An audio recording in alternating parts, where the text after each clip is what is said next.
세계 단 1%만 알고 있는 부와 성공의 비밀. 부의 확신. 밥 프록터 지음, 김문주 옮김. 비즈니스 북스. 추천의 글. 오래된 잠재의식을 바꾸는 단 하나의 열쇠. 가끔 이런 생각이 들었던 적이 있지 않은가? 정말로 열심히 일했는데 왜 원하는 결과를 얻어내기는 그토록 어려울까? 매해 목표를 세우고 노력하는데 왜 매번 목표치에 도달하지 못하는 걸까? 사회생활이나 사생활에서 스트레스를 받는 일이 생겼을 때 다른 사람들은 침착하게 대처하는 듯 보이는데 왜 나만 안절부절 못하고 실수하는 걸까? 이럴 때 긍정적으로 생각하라. 원하는 것을 마음속에 그려보라. 확언을 하라. 같은 자기계발서의 조언을 떠올려도 별 도움이 되지 않았는가? 기대했던 것처럼 별다른 노력이 필요 없는 신나는 내리막길이 아니라 커다란 바위를 굴리며 언덕길을 거슬러 올라가는 과정처럼 힘들게 느껴질 때가 많았는가? 이는 자기 개발을 시도할 때 흔히 드는 의문들이다. 그리고 그 답은 성공, 동기부여 강사나 교사, 철학자들이 거의 언급하지 않는 요인에 있다. 바로 우리가 더 크게, 더 오래 성공할 것인지 실패할 것인지를 좌우하는 패러다임이다. 우리의 일상은 패러다임이 지배한다. 동기부여 분야의 전설이자 자기계발 전문가인 밥 프록터가 늘 전석 매진으로 유명한 세미나에서만 공개했던 몇 가지 놀라운 이야기를 이 책에 풀어놓았다. 이제 우리는 이 책을 통해 석사에 버금가는 교육을 받으면서 체계적이고 일관적이며 지속 가능한 방식으로 성과를 낼 방법을 배울 수 있다. 더불어 실패의 두려움, 성공의 두려움, 미루는 버릇, 그리고 무엇보다도 가장 지독한 자기 회방 같은 성공을 가로막는 요인을 제거할 수 있다. 프록터는 패러다임이라는 개념을 통해 이 모든 상황을 해결하는 방법을 보여준다. 패러다임은 대다수 사람이 간과하지만 사실은 가장 중요한 성공의 요인이다. 과연 패러다임이란 무엇일까? 이 책을 읽으면 곧 알게 되겠지만 일단 기본적으로 패러다임은 우리의 잠재의식 속에 내장된 정신적인 프로그램이라 할 수 있다. 잠재의식은 우리의 습관적인 행동을 지배하며 우리가 하는 대부분의 행동은 습관적이다. 패러다임은 윗세대에서 아랫세대로 전해지는 수많은 습관으로서 다양한 방식으로 나타난다. 이것은 우리가 우리 자신과 세계, 기회를 보는 방식이자 변화와 도전에 접근하는 방식이다. 일단 자신의 행동이 모두 패러다임의 지배를 받는다는 사실을 깨달으면 세상 전체를 바라보는 시선이 바뀐다. 어쩌면 우리의 주변에는 살면서 매 순간 습관적으로 화를 내거나 속상해하는 것처럼 보이는 사람, 어떤 상황에서도 긍정적인 면을 보지 못하는 사람이 있을 수 있다.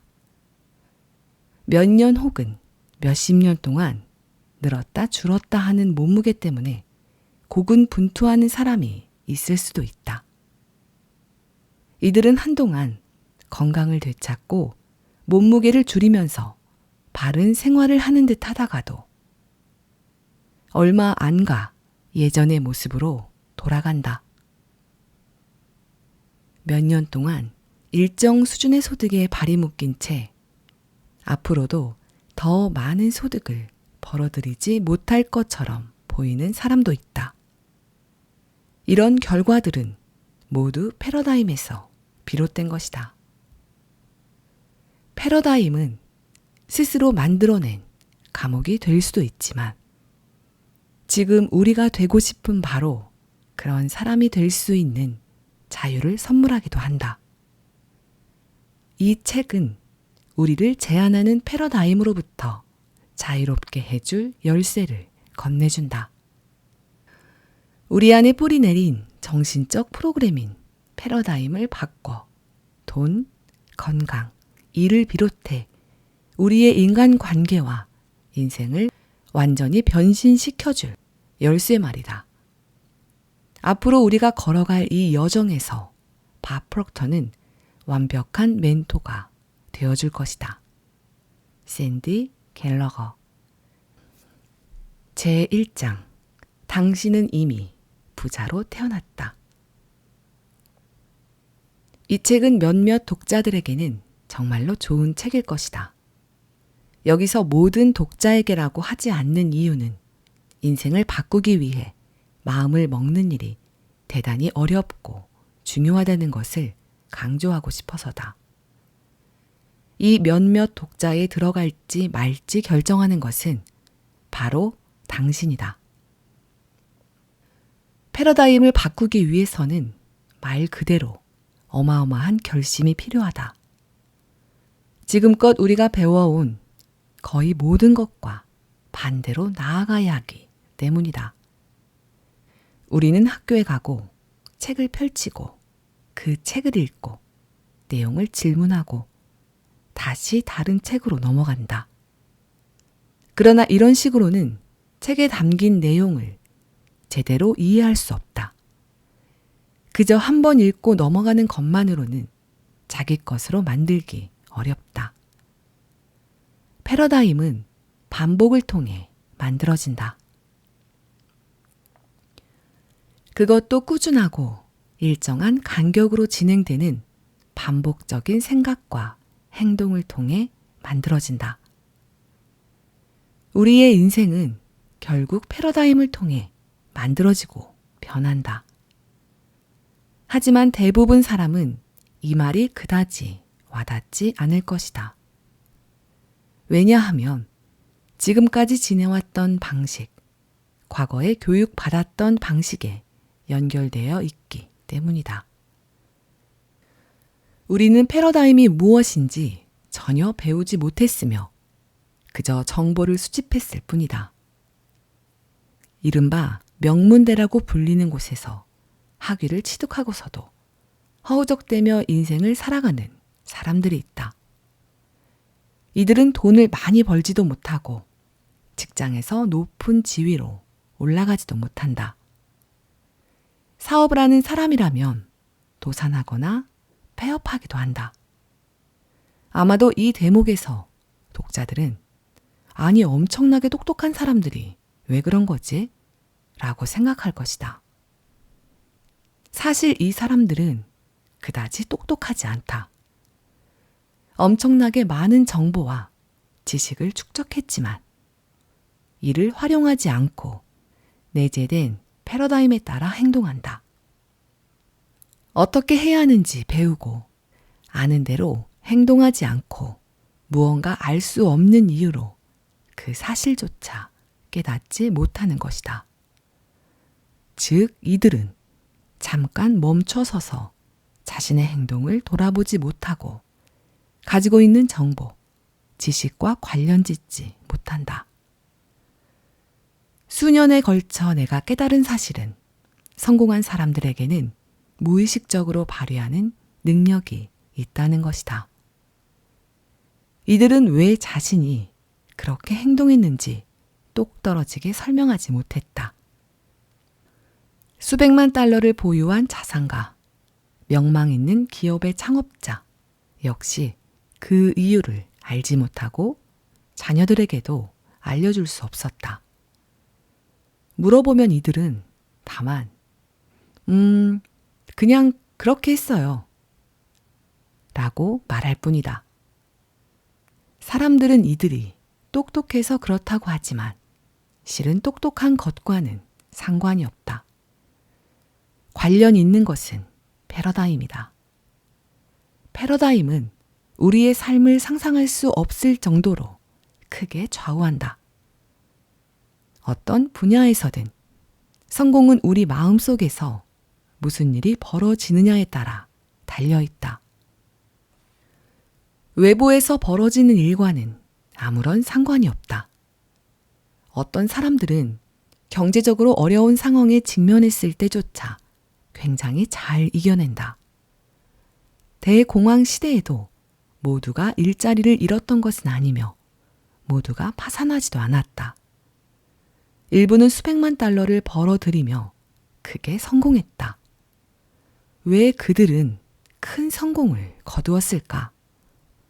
대체 무슨 일이 벌어진 걸까? 어떻게 그들은 이겨낼 수 있었을까? 그들은 마음에서 성공을 이뤄냈다. 성공은 안에서부터 밖으로 이루어지는 것이며 밖에서 안으로는 이루어지지 않는다. 그러나 우리는 바깥 세상의 영향을 받아 움직인다. 그렇게 훈련받았기 때문이다. 말하자면 우리는 바깥 세상이 조종하는 대로 따르도록 프로그래밍 되어 있다. 운명을 지배하는 무의식의 습관, 패러다임. 단순히 긍정적으로 생각하는 것만으로는 아무 일도 할 수 없다. 그건 환상일 뿐이다. 우리에게는 패러다임의 변화가 필요하다.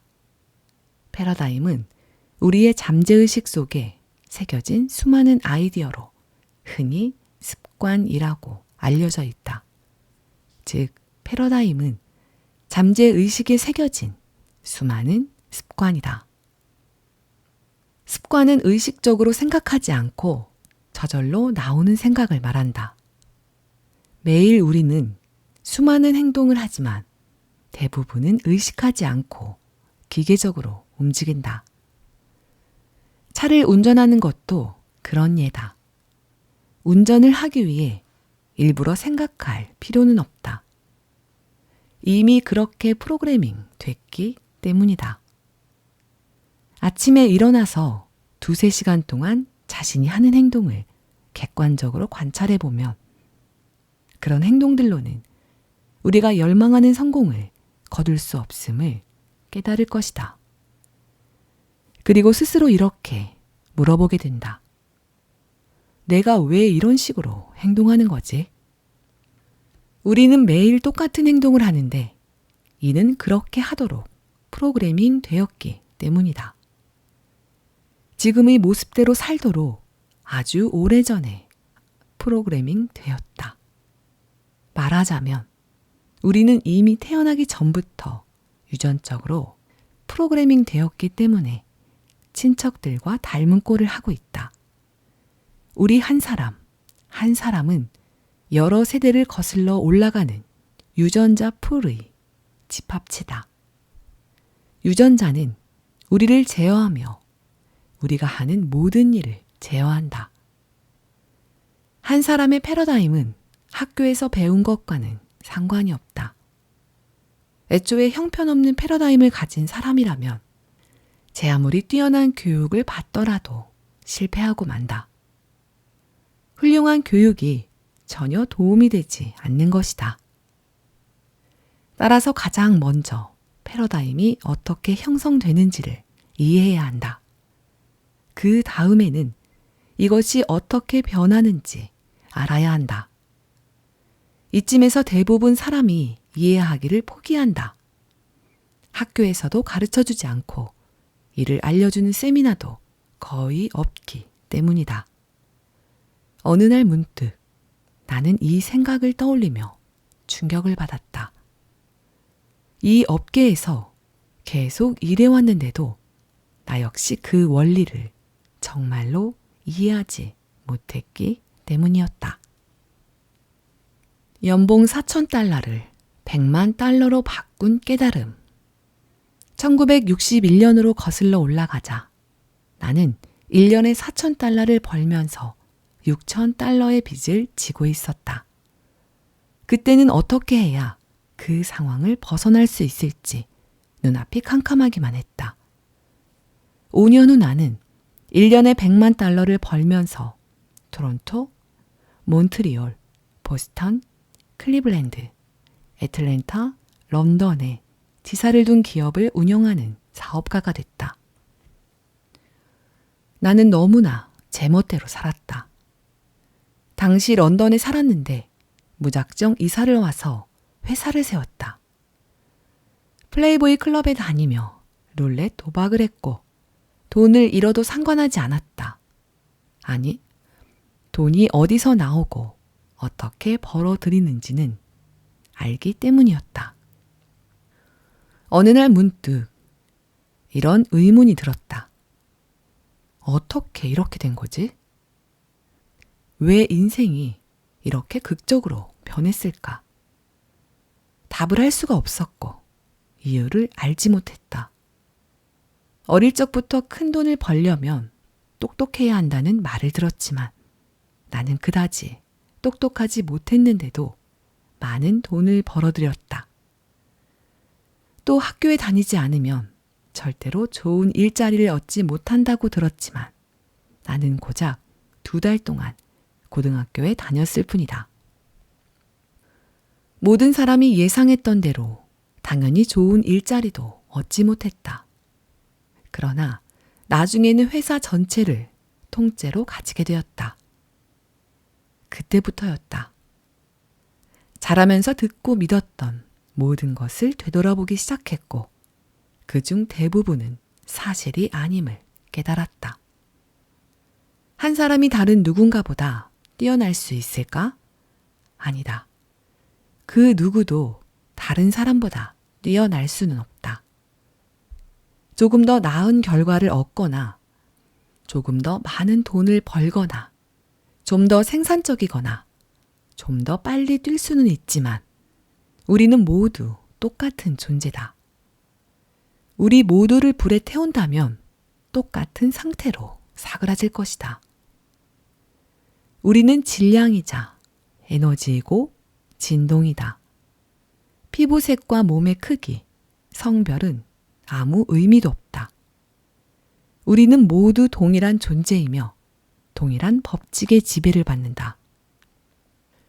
그 법칙들은 변하지 않으며 사람이 만들어낸 법칙이 아니기 때문에 사람이 바꿀 수도 없다. 성공은 바로 이 법칙들과 조화를 이루는 이해와 능력에 달려있다. 그렇게 깨닫고 나자 가슴이 벅차오르며 머릿속 모든 것이 바뀌기 시작했다. 그동안 내가 왜 그렇게 행동하는지 몰랐고 왜 잘 되었는지도 몰랐다. 정규 교육을 받지도 못했고 사업 경험도 없었다. 그래서 결심했다. 이걸 반드시 알아내겠어. 내가 왜 성공할 수 있었는지 알아낼 거야. 1967년 당시 나는 건물 관리 업계에 있었다. 사무실 한 곳을 맡아 시작된 일이 여러 다른 도시에 있는 수많은 사무실을 대상으로 하는 큰 규모의 사업으로 성장해 있었다. 이때 내가 한 해에 벌어들인 돈은 무려 100만 달러였다. 나는 내가 왜 성공할 수밖에 없었는지 그 이유를 알아내고 싶었다. 오로지 그 열망 하나 때문에 모든 위험을 감수하고 누가 봐도 엄청난 성공을 이룬 업계를 떠나 나이팅게일, 코넌트에 들어가 일을 시작했다. 그러면서 나의 연수입은 100만 달러에서 1만 8천 달러로 줄었고 5년 후에는 3만 3천 달러로 다시 늘어났다. 나는 돈을 주고서라도 나이팅게일 코넌트에서 일하고 싶었다.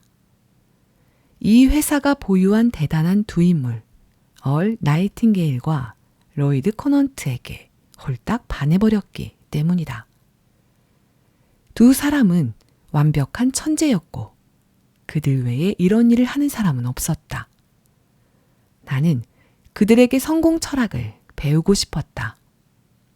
마치 과학자처럼 두 사람을 연구했고 그때부터 퍼즐 조각을 맞춰가기 시작했다. 나는 대공황 시대에 태어났다. 6살이 된 해에는 온 세계가 전쟁에 휘말렸다. 모든 물건이 배급되던 시대였고 오직 나쁜 소식만 존재하던 시절이었다. 그 누구도 어린아이의 정신에는 관심이 없었다. 아이 셋을 키워야 했던 어머니는 입에 뿔칠하는 일이 무엇보다 중요했다. 1961년 건전지로 돌아가는 작은 전축으로 얼 나이팅게일의 오디오 강연을 처음 들었을 때를 잊을 수가 없다. 여태껏 그처럼 말하는 사람은 단 한 명도 보지 못했다. 신에게 목소리가 있다면 분명 그와 같으리라 생각했다. 그때부터 나는 이 주제에 매료되어 쉬지 않고 연구와 공부를 계속했다. 나이팅게일 코넌트에 들어간 이후 9년 반 동안 나는 왜 성공했는가에 대한 답을 찾기 위해 의식적이고 면밀하게 집중했다. 그리고 결국 답을 알아냈고 이를 어떻게 하면 다른 많은 사람도 깨달을 수 있을지 그 방법을 찾기 시작했다. 당신은 당신이 생각한 대로 된다. 사실 이 주제는 학교에서, 아니, 학교에 들어가기 전부터 가르쳐야 한다. 이것은 심지어 아기도 배울 수 있다. 인간은 지성을 높이는 데 집착했고 깨우침을 얻는 데는 소홀했다. 두세 가지 분야에서 박사 학위를 딴 사람도 어떻게 돈을 벌고 사업을 일으키는지, 어떻게 자기 개발을 할 수 있는지는 깨우치지 못할 수 있다. 결국 깨우침이 핵심이다. 우리는 무한한 지성으로 신과 우리가 하나 될 수 있음을 깨우치고 싶어 한다. 더 많이 깨우칠수록 그 깨우침은 우리의 성과에 더 많이 반영되고 깨우침이 부족할 때도 성과로 나타난다. 나이팅게일은 그가 진행한 가장 유명한 프로그램인 가장 낯선 비밀에서 당신은 당신이 생각하는 대로 된다 라고 말했다. 우리가 자신을 더 많이 들여다볼수록 생각은 심오해진다. 여기에 하나를 덧붙이면 생각을 어떻게 선택하는지에 따라 우리는 자신을 제어할 수 있다. 이 세상에서 우리가 바꿀 수 있는 부분은 단 한 가지, 바로 자기 자신이다. 이 사실을 이해하고 시작해야 한다. 그 외에는 아무것도 바꿀 수 없다. 우리를 둘러싼 상황이나 조건을 바꿀 수 없으며 계속 벌어지는 상황에 적응하면서 앞으로 나아가야 한다. 그리고 그런 외부 조건보다 우리 자신이 더 크고 위대한 존재임을 이해해야만 한다. 나는 외부 조건에 그다지 많은 시간을 할애하지 않는다. 상황은 곧 지나가며 또 다른 상황이 찾아올 테니 말이다. 바깥 세상에는 허락만 된다면 우리를 지배하려고 달려드는 뭔가가 있기 마련이다. 나는 그렇게 내버려 두는 것을 선택하지 않았다. 나는 나를 지배한다. 내가 나를 지배한다. 나아가 관건은 무엇을 생각하느냐가 아니라 무엇을 내면화하느냐다. 생각은 내면화하지 않고도 할 수 있기 때문이다. 그러나 우리는 이 생각을 내면화해야 하고 감정을 담아야 한다. 그렇지 않으면 아무런 도움이 되지 않을 것이다. 생각을 그저 의식하기만 하면 부자가 되고 싶다고 생각하면서도 가난하게 살 수 있다. 부자가 되겠다는 생각을 내면화해야 가난에서 벗어날 수 있다. 인간만이 가진 6가지 위대한 지적 능력. 동기부여 작가이자 강사인 네빌 고다드는 이 점을 아주 잘 표현했다. 그는 현명하고 의식적으로 환경을 만들어가는 사람의 상상 속에서 미래는 현실이 된다고 말했다. 인간은 다른 생명체들이 누리지 못하는 지적 능력을 지녔다. 세상의 다른 작은 생명체들은 모두 각자의 환경에서 편안함을 느끼고 녹아들지만 인간은 환경을 만들어내는 지적 능력이 있기에 그 어디에도 묶여있지 않다. 보통의 교육 시스템에서는 이 고등 능력에 관해 아무것도 가르치지 않는다. 기억, 관점, 의지, 판단, 상상, 직관, 이 6가지 경이로운 지적 능력이 어떻게 작동하는지 알고 있는가? 지금은 세상을 떠났지만 전 세계적으로 존경받는 심리학자 웨인 다이어가 이런 말을 한 적이 있다. 당신이 뭔가를 바라보는 방식을 바꾼다면 바라보는 대상이 바뀔 것이다. 관점을 바꾸면 세상을 바꿀 수 있다. 우리는 완벽한 기억력과 완벽한 직관을 타고났다. 우리에게 있는 지적 능력은 완벽하다. 그러나 우리는 그런 능력이 있다는 사실조차 알지 못하고 개발은커녕 어떻게 사용할 수 있는지도 배워본 적이 없다. 상상은 그저 우리가 가지고 노는 대상이 아니다. 우리가 보는 모든 것, 우리를 둘러싼 세계는 상상 속에서 가장 처음 만들어지며 그 후 물리적인 결과로 바뀐다. 세상은 법칙에 따라 움직인다. 미국의 로켓 공학자 베르너 폰 브라운이 이를 정확히 표현했다. 존 케네디가 폰 브라운에게 사람을 달로 실어 보냈다가 안전하게 지구로 데려올 수 있는 로켓을 만들려면 뭐가 필요하겠습니까? 라고 묻자 그는 이렇게 답했다.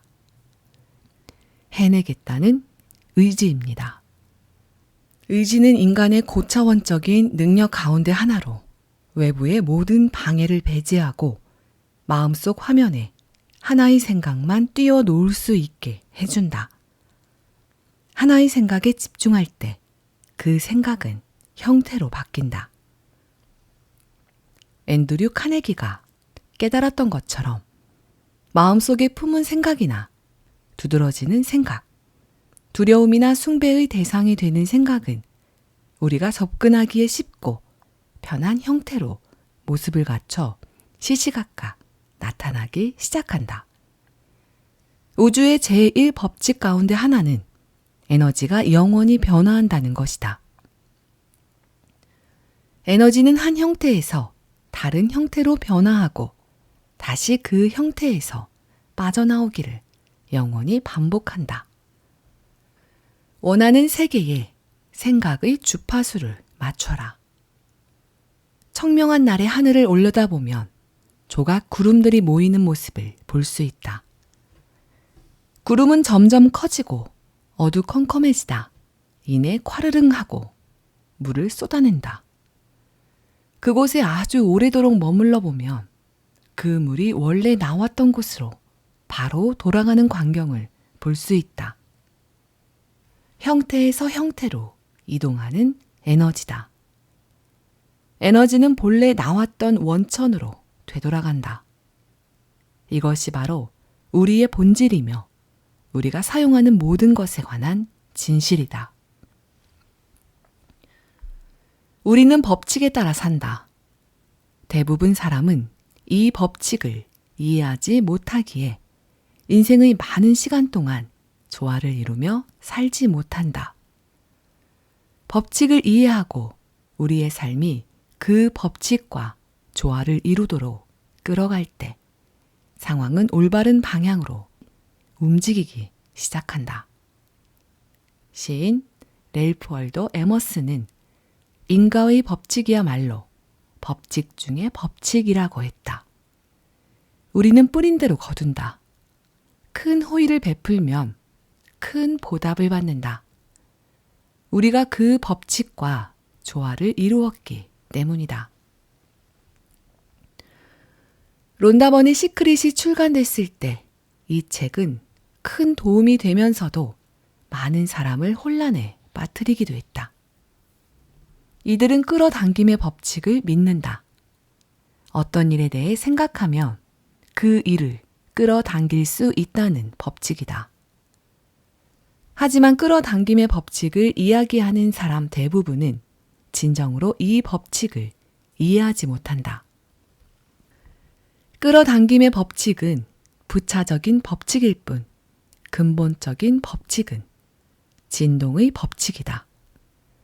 진동의 법칙은 모든 것이 움직이며 그 무엇도 멈춰 있지 않다는 사실에 바탕을 둔다.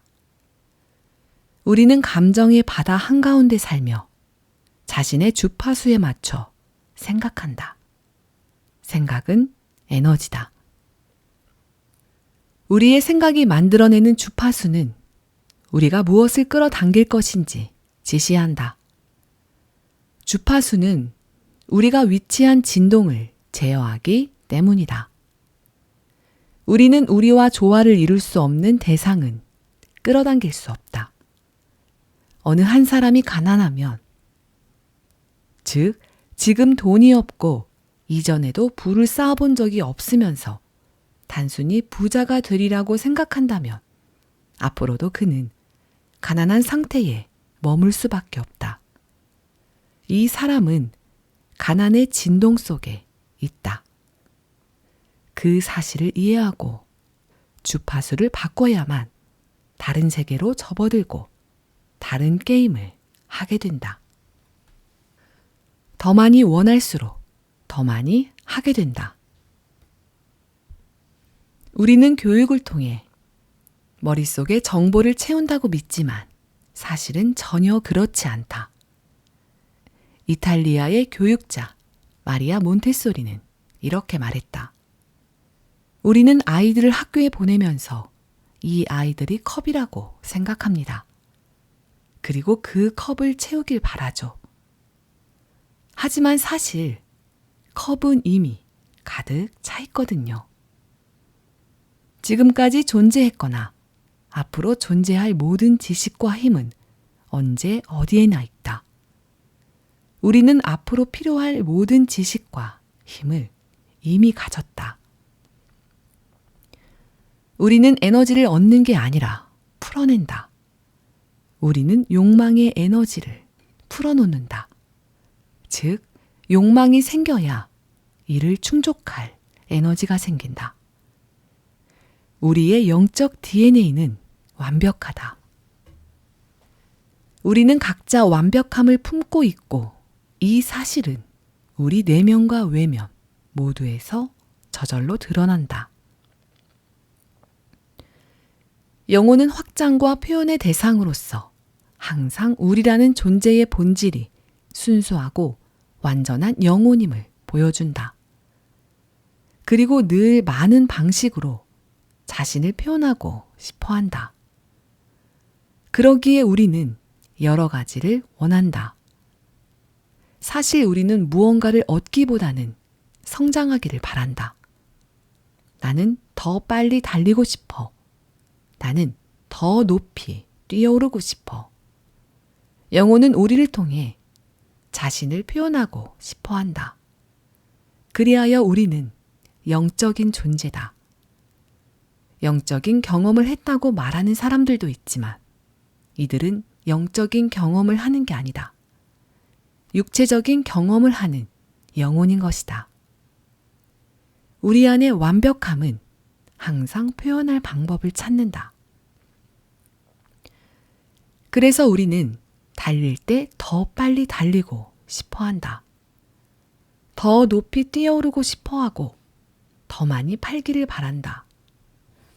무엇을 하는지는 중요하지 않다. 더 완벽해지고 싶은 욕망이 있을 뿐이다. 그 이유를 이해해야만 한다. 내가 꼬마였을 때 할머니는 이렇게 말하곤 했다. 내가 가진 것에 만족해야 한단다. 할머니는 천사 같은 사람이었고 나는 할머니가 틀렸다고 말하고 싶지 않았다. 어떻게 할머니가 틀릴 수 있겠는가? 하지만 틀렸다. 우리는 우리가 가진 것에 만족해서는 안 된다. 불만은 창의적인 상태다. 우리는 더 많이 원할수록 더 많이 움직이기 때문이다. 원하는 것을 얻었는지의 문제가 아니다. 그저 더 많이 소유하는 것이 더 이롭다고 생각한다면 스스로를 속이는 것이며 결국 비참할 정도로 실망할 것이다. 중요한 건 더 많이 하는 것이다. 우리 안에 더 많은 우리가 일에 기여해야 한다. 내가 하는 일도 그게 전부다. 즉, 그저 내 안에 더 많은 나를 밖으로 꺼내는 것뿐이다. 나는 어제 내가 했던 것보다 더 훌륭하게 일하고 싶다. 은퇴라는 개념은 인생의 목표가 먹고 살만한 정도로 돈을 벌어서 일할 필요가 없게 되는 것임을 암시한다. 그러나 우리는 일을 하려고 생겨난 것이 아니라 우리를 위해 일이 생겨났다. 우리는 일에서 만족을 얻는다. 당신은 만족을 얻기 위해 출근하는 것이다. 그리고 서비스를 제공해서 돈을 벌고 돈을 벌기 위해 서비스를 제공한다. 여기서 바로 잡아야 할 점이 있다. 우리는 돈을 벌기 위해 일하고 일하기 위해 태어났다는 잘못된 생각을 갖게 되었다. 우리를 가르친 사람들이 잘못된 생각을 했기 때문이다. 그들이 우리에게 현실에 만족해야 한다고 가르치니 우리는 이렇게 생각했던 것이다. 설마 저분들이 틀렸겠어? 당신이 변하기로 결정하면 변할 것이다. 지금까지는 개인에 관해 이야기했지만 이제는 더 큰 구조, 이를테면 회사에 관해 이야기해보자. 앞서 이야기한 법칙들을 반드시 이해해야 하지만 회사에서 중요한 위치에 있는 사람들은 제대로 이해하지 못한다. 많은 사업가가 시스템과 건물과 물건에는 많은 돈을 쓰면서도 사람에는 그리 많은 돈을 쓰지 않는다. 예를 들어 호텔을 떠올려 보자. 호텔에서 사람을 뺀다면 더 이상 호텔을 소유한 게 아니라 물건으로 가득 찬 건물을 소유한 것이다. 호텔은 사람이다. 사업을 시작하고 싶다면 사람을 일궈야 한다. 모든 사람에게는 잠재력이 있다. 그 잠재력을 어떻게 개발하는지 배워야 한다. 어떤 사람이 더 훌륭히 일하길 바란다면 그 사람이 원하는 것을 알아내야 한다. 사람이 일을 더 잘하려고 정말로 노력하는 유일한 순간은 정말로 원하는 것을 얻기 위해 일할 때이기 때문이다.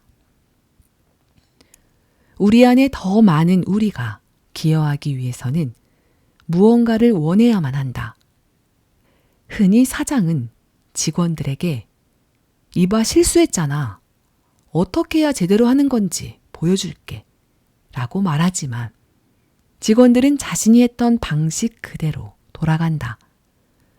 그렇게 일하고 프로그래밍 되었기 때문이다. 그것이 직원들의 패러다임이고 그저 뭔가를 하라고 말하는 것만으로는 이들의 패러다임을 바꿀 수 없다. 오늘이나 내일 정도는 바뀔지 몰라도 곧 원래의 패러다임으로 돌아가고 만다. 패러다임은 자동 온도 조절기와 같아서 한 사람이 이뤄내는 성과의 온도를 조절한다. 직원들이 내는 성과의 온도를 바꾸고 싶다면 패러다임을 바꿔야 한다. 자동 온도 조절기를 교체하고 싶다면 기기에 대해 잘 알아야만 한다. 또한 교육을 통해 사람들이 자신은 누구이며 무엇인지, 무엇 때문에 행동하게 되는지 깨닫도록 해야 한다. 나는 여러 기업에 가서 이런 법칙들을 가르쳤고 그 결과는 어마어마했다.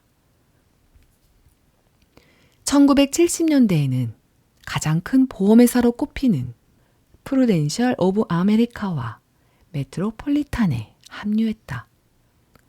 우리는 사람들이 새로운 습관 2가지를 세우도록 가르쳐 수백만 달러의 매출을 올렸다.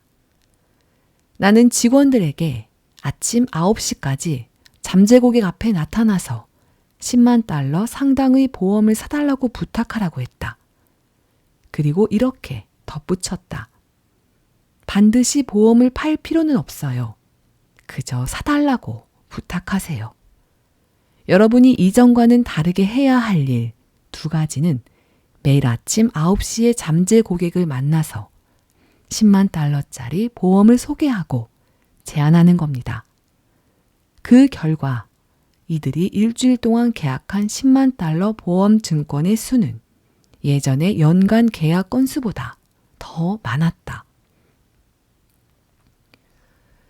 당신의 삶 자체가 메시지가 되어야 한다. 나는 교도소에 가서도 똑같은 현상을 목격했다. 어떤 사람에게 왜 자신이 그런 결과를 맞이했는지 이유를 알려주고 결과를 바꾸기 위해 무엇을 해야 하는지 보여주면 그 사람은 그렇게 행동할 가능성이 크다. 그러나 단순히 그 사람을 바꾸려고만 한다면 바뀌지 않는다. 사람들은 변화에 저항하는 것이 아니라 타의에 의해 변화하는 것에 저항한다. 내가 변하기로 했다면 나는 변할 것이다. 만일 누군가가 내가 변할 것이라고 했다면 나는 그의 말에 저항할 것이다. 사람들이 더 잘하고 더 크게 변화하고 더 생산적이길 바라는가? 그렇게 하려면 무엇이 사람들을 움직이는지 이해하고 사람들의 마음이 어떻게 작용하는지 이해해야 한다. 마음이 어떻게 작용하는지 이해하는 건 심리학자들뿐 아니라 모든 사람에게 필요한 일이다. 왜냐하면 마음은 움직이기 때문이다. 몸은 그 움직임이 겉으로 드러나는 것이다. 간디에 관한 수많은 일화 중 이런 이야기가 있다. 어떤 사람이 어마어마한 인파를 뚫고 간디에게 다가가 제가 집으로 가져갈 수 있게 심오한 생각이 담긴 메시지 좀 써주실 수 있으신가요? 라고 쓰인 종이 한 장을 내밀었다. 그러자 간디는 종이를 받아 그 위에 내 삶이 내 메시지다 라고 썼다. 리더라면 사람들이 일하길 바라는 수준으로 직접 일해야 한다. 또한 조직을 위해 세운 목표를 실행해야만 한다. 마찬가지로 조직 내 사람들이 각자 자신을 이해하길 바란다면 우리는 우리 자신을 이해해야만 한다. 그리고 그 사람들과 함께 연구해야만 한다. 얼 나이팅게일과 일하면서 가장 즐거웠던 점은 그가 쉴 새 없이 공부했다는 점이다. 나이팅게일은 항상 배우고자 했고 그 모습이 흡사 내 삶이 내 메시지다 라고 말하는 간디 같았다. 나이팅게일의 삶 자체가 메시지였다. 나는 그가 무엇을 하고 무엇을 공부하는지 지켜봤다. 언젠가 그가 책상 위 독서대에 20세기 초에 활동한 동기부여 작가 토머스 트로워드의 책을 올려놨는데 책의 어느 한 페이지가 잘 보이게 펼쳐져 있었다. 나는 궁금해서 그에게 물었다. 저건 어떤 의미인가요? 저는 이 부분을 석 달 동안 공부했습니다. 한 페이지를요? 네. 그 페이지를 온전히 다 이해하면 다음 페이지로 넘어갈 거예요. 나도 따라하기 시작했다. 트로워드가 쓴 책을 모두 사들였고 매일 공부했다. 그리고 나이팅게일이 하는 일을 하기 시작했다. 그는 내게 메시지였다. 그것이 바로 우리가 해야 할 일이라고 생각한다. 사람들을 이끌어가려면 그들에게 바라는 행동을 직접 해야만 한다. 먼저 행동하지 않는다면 사람들에게 어떤 일을 하라고 말해봐야 아무 소용없다. 당신의 DNA에 새겨진 패러다임을 이해하라. 패러다임은 누구든 배우고 활용할 수 있는 중요한 개념이다. 패러다임은 우리 삶의 모든 것을 지배한다. 이제 나는 이 개념을 꽤 이해했다고 생각하지만 더 알고 싶고 그래서 계속 공부하고 있다. 뭔가를 바꾸고 싶다면 반복해야 한다. 만일 태어나서 자기 이름을 딱 한 번만 들었다면 그게 무엇인지조차 알지 못했을 것이다. 하지만 사람들이 우리가 대답할 때까지 이름을 반복해서 불러주었기 때문에 우리는 자신의 이름을 안다. 오늘날 사람들을 지배하고 있는 수많은 생각은 터무니없이 황당하다. 그 생각들은 아마도 300~400년 전에 살았던 누군가에게서 비롯되어 이후 DNA를 통해 전달되고 지금의 우리가 가진 DNA 일부가 됐으리라. 그리고 우리가 세상에 나올 때까지 뱃속에서 자라나는 기간, 즉 280일 동안 그 생각들이 DNA에 흘러나오기 시작한다. 이때 우리의 마음은 활짝 열려 있어서 주변에서 벌어지는 모든 일이 곧바로 우리의 잠재의식 속에 꽂힌다. 대부분 사람은 불리한 상태, 즉 당장이라도 최악의 결과를 마주할 수 있는 조건에서 출발한다. 그래도 괜찮다. 우리는 그 처지를 바꿀 수 있기 때문이다. 내가 바뀌기 시작한 때는 26이었다. 나는 그 변화를 지속하기 위해 상당히 잘해오고 있고 또 수백만 명이 달라질 수 있도록 도움을 주고 있다. 하지만 여전히 배워야 할 것들이 많다. 내가 이 분야에 몸을 담은 지도 꽤 오래되었다. 40여 년 동안 사람들의 변화를 돕는 일을 하며 학교와 회사에서 일했고 교도소에서도 일했다. 인간이라는 존재는 삶의 멋진 결정체다. 인간의 내면에는 놀라운 힘이 있고 이 힘을 제대로 발휘하려면 우리 안에 무엇과 관련되어 있는지 이해해야 한다. 예를 들어 자동차를 운전하려면 변속 기어가 어디에 쓰이는지 이해해야 한다. 컴퓨터로 일을 하려면 컴퓨터의 기능을 이해해야 한다. 컴퓨터에 여러 프로그램이 설치되어 있고 만일 프로그램을 변경하고 싶다면 코딩을 하는 누군가에게 그 일을 맡겨야 한다. 패러다임이 바로 인간의 프로그램이다. 나라는 생체 컴퓨터 안에 설치된 프로그램인 것이다. 지금 우리의 인생을 제어하는 프로그램을 코딩한 사람들은 마음에 대해 아무것도 몰랐고 그저 자신이 받았던 그대로 전달하고자 했다. 이들은 반복을 통해 이 프로그램을 우리의 DNA에 설치했다. 그렇게 우리는 똑같은 것을 몇 번이고 반복해서 배웠다. 어떻게 숟가락을 사용하는지, 어떻게 걷는지, 어떻게 뛰는지 등 그 방법은 반복이었다. 끈기 있고 지속적이며 일정한 간격을 둔 반복말이다. 태도가 모든 것을 결정한다. 태도가 전부다. 누가 이 책을 얼마나 잘 활용하는지도 바로 그 사람의 태도에 달려있다.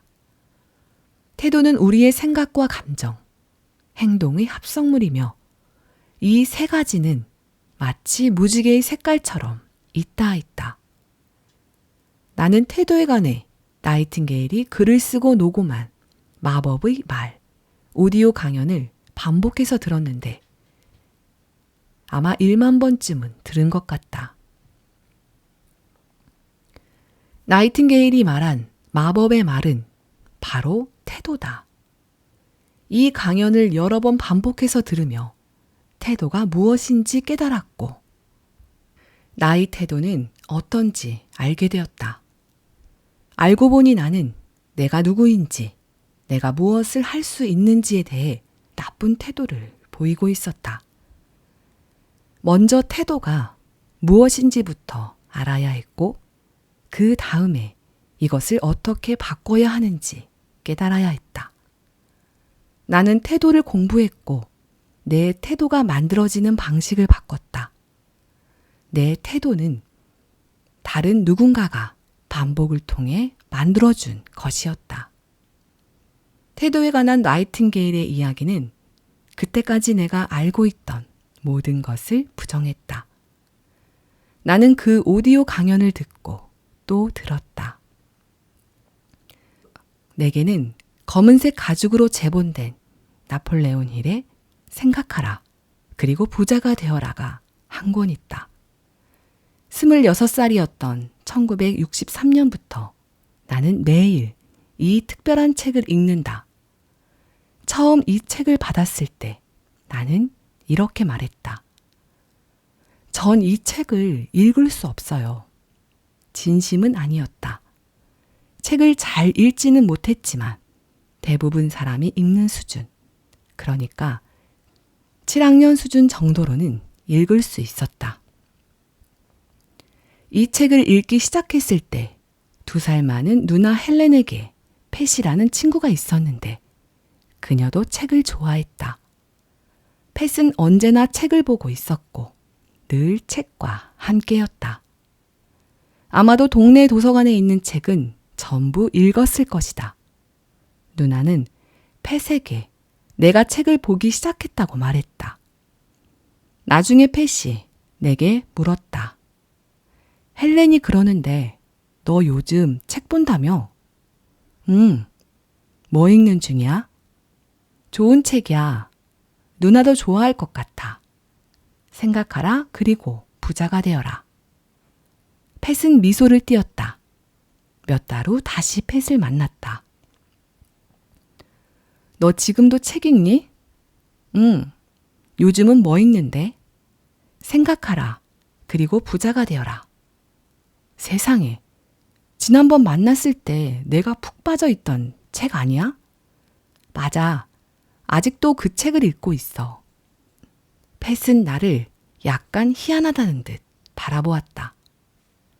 다시 몇 달이 지나고 그녀가 물었다.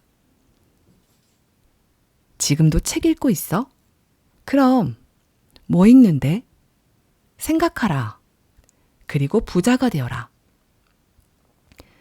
그 책 한 권을 정말 오랫동안 읽었다. 당시 나는 패러다임을 바꾸는 행동을 하고 있었던 것이지만 그것을 인식하진 못했다. 의도적으로 하는 일이 아니었다. 그저 읽고 있는 책에 마음을 빼앗겼을 뿐이었다. 팻은 내가 이상하다고 생각했다. 자신은 책 한 권을 읽으면 곧장 다른 책으로 넘어갔기 때문이다. 정말로 많은 책을 읽었기 때문에 교양은 있었지만 그녀는 스스로에 대해서조차 잘 알지 못했다. 그녀는 건물 관리인이었고 그들 부부는 가진 게 없었다. 그 어디에도 도달하지 못했고 인생에서 아무것도 읽어낸 것이 없었다. 신이 만든 가장 높은 수준의 창조물로 태어났음에도 그녀는 그럭저럭 살 뿐이었다. 나는 세미나에서 종종 이렇게 말한다. 좋은 책 한 권을 두 번째로 읽었을 때 그 전까지 그 책에 없었던 부분을 보게 되는 게 아닙니다. 그전에는 없었던 여러분의 자신의 무언가를 보는 거죠. 반복은 깨우침을 낳는다. 반복이 필수 불가결하다는 걸 보여주는 또 다른 사례가 있다. 어렸을 적 잭 그레고리라는 친구가 있었다. 나는 잭의 집에서 함께 장난감을 가지고 놀다가 이렇게 말했다. 너들 오고 있어? 그러자 잭의 엄마가 단어를 고쳐주었다. 밥, 너들이 아니라 너희야. 나는 그녀가 잘못 알고 있다고 생각했다. 한 명이 아니라 여러 명을 부르는 말이 너들이 바른 표현이라고 생각했다. 나는 계속 너들이라는 표현을 썼고 그때마다 잭의 엄마는 계속 고쳐주었다. 그러던 어느 날 누군가가 한 명 이상의 사람들을 부를 때 너희 오고 있어? 라고 말하는 것을 들었다. 또 다른 누군가가 비슷한 상황에서 너희 오고 있어? 라고 말하는 것도 들었다. 이때부터 나는 잘못 알고 있었던 단어를 고치려고 했었다. 너들 오고 있어? 라는 말이 순간적으로 나오려고 하면 잠깐 멈췄다가 너희 오고 있어? 라고 말했다. 이렇게 말하는 것이 몹시도 불편하다고 느꼈지만 결국에는 그 습관을 바꿨다. 이제 나는 누군가가 너들이라고 말하는 것을 들을 때마다 곧바로 잭의 엄마를 떠올린다. 그녀는 나를 깨우치기 위해 반복해서 알려주었다. 물론 그녀도 자신이 무슨 행동을 하는지 몰랐으리라. 하지만 그녀는 그렇게 했다. 우리가 해야 하는 일이 바로 이것이다. 매일 하는 습관적인 행동으로 원하는 결과를 얻을 수 없다는 깨우침을 얻어야 한다. 어떻게 자신의 행동을 바꿀 수 있는지 깨달아야 하고 그 행동을 만들어낸 것과 똑같은 방식으로 바꿔야만 한다. 바로 반복을 통해서 말이다. 똑같은 책을 읽자. 똑같은 오디오 강연을 듣자. 6개월 동안 하루에 2번씩 나이팅게일의 마법의 말을 듣는다면 장담컨대 자신의 태도를 몹시도 예리하게 느낄 것이다. 그리고 그 깨우침은 당신의 인생을 바꿀 것이다. 나는 지금도 낡은 전축과 1960년대에 녹음된 마법의 말이 담긴 18cm짜리 음반을 가지고 있다. 매일 그 음반을 반복해서 듣고 또 듣는다.